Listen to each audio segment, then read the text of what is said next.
Welcome students.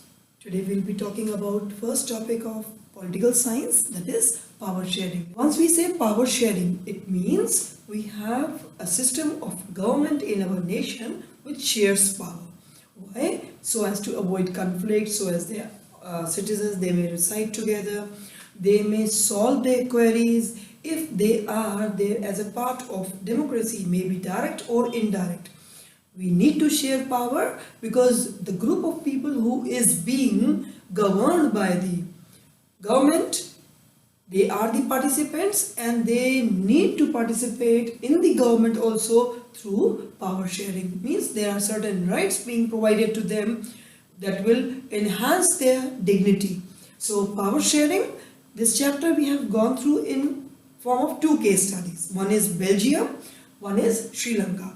Once we talk for the ethnic composition means various groups existing in one nation. That was in Belgium we had three, Dutch, French and German. These were the groups with different percentage of population. Dutch was the maximum, it was 59%. French was 40% and German was just 1%.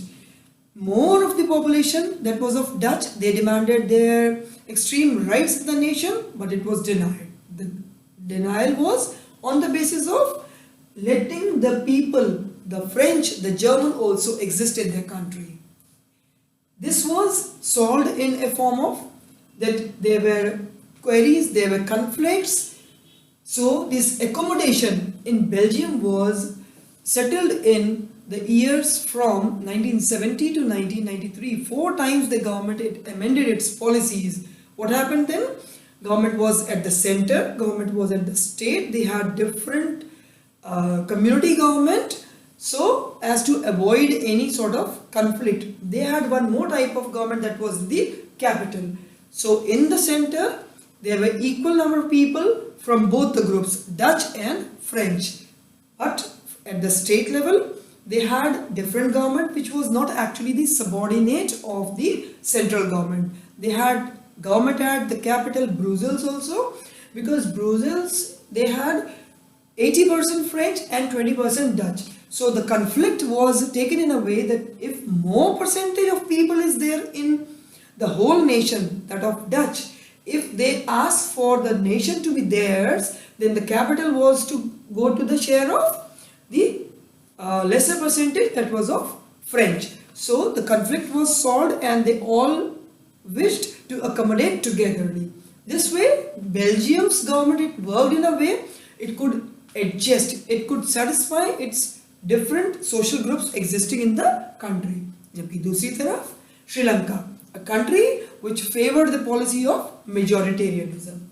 In Sri Lanka they had two groups, Tamils and Sinhala speaking people. Now these Tamils were in lesser percentage, means you can say they were in the minorities. Government didn't favor them and the type of government was in the favor of Sinhala people. So there got a rise of civil war. So this case study, Sri Lanka, it shows that the government's decision being not in favor of the minority leads to conflict, means they were not ready to share the power. So here we have two case studies. Do you remember? The nation which shares power will be favored by the countrymen. Now comes the next part. Power sharing is desirable. Why? We will get questions in this way. Maybe any of the case study is asked. Then comes power sharing is desirable. Why? It is desirable because moral power sharing is needed. It is desirable because it has to reduce the conflict. That is called prudential power sharing. If conflicts are there and it is there in the nation, so there is no existence of power sharing. So everyone desires power to reduce the conflicts, means to switch on to equality. Second is spirit of democracy. Yes, we are the citizens of a democratic country, means where the people, they are governing the people. The people who are following the legislations formed by another group of people, they should have that spirit of democracy. So moral power sharing is here with the maintenance of spirit of democracy and to reduce the conflicts is the prudential power sharing. Now children, comes very important part of the chapter is forms of power sharing. Again, let's take it quickly. One is horizontal. Once we say horizontal, these are on the same levels, equal levels, that is organs of the government.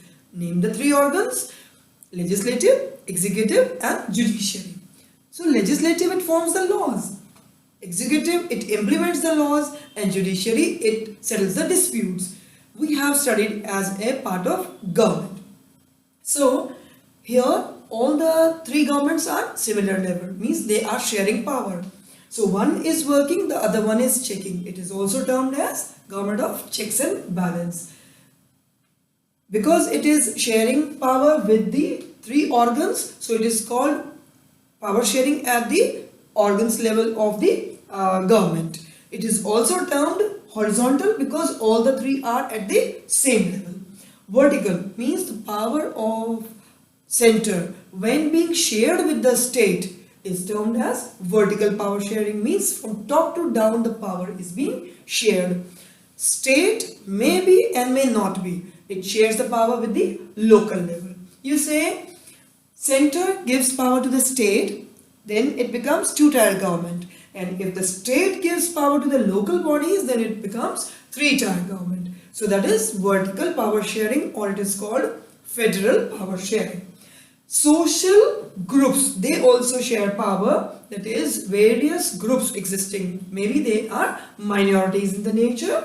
If they are given validity, if they are given certain powers, so then they have patience to be in the country, and this would lead to any type of civil war. Political parties, this is another type of power sharing where the parties, once they get elected and they form the government, they share their power.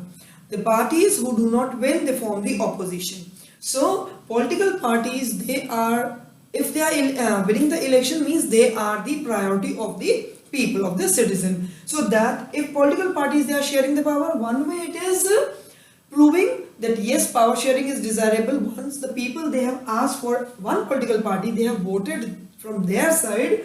So this maintains the spirit of democracy, that whosoever wins the heart of the people, they become the power.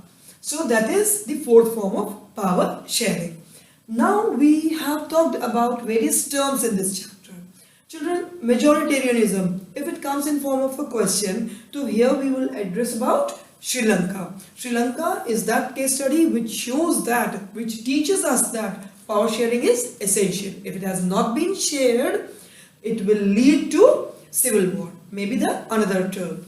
So the groups of the people existing in one nation, maybe the minority or the majority, should be given power is the essence of this topic.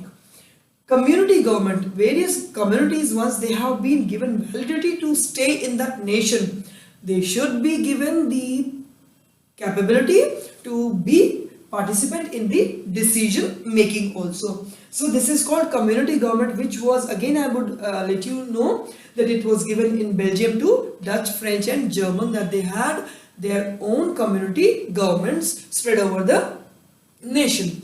So these two case studies, they guide us about the essence of power sharing, and that is, if power sharing is there in the country is there working for the countrymen, it is reducing the conflicts and it is maintaining the spirit of the democracy. See that you will get the questions directly in this way, that how and why power sharing is desirable, how the powers are being shared by various organs of the government, maybe in separate parts, how it is being shared in vertical form of government or social groups or by the political parties, giving the examples. Whosoever wins gets the power over there.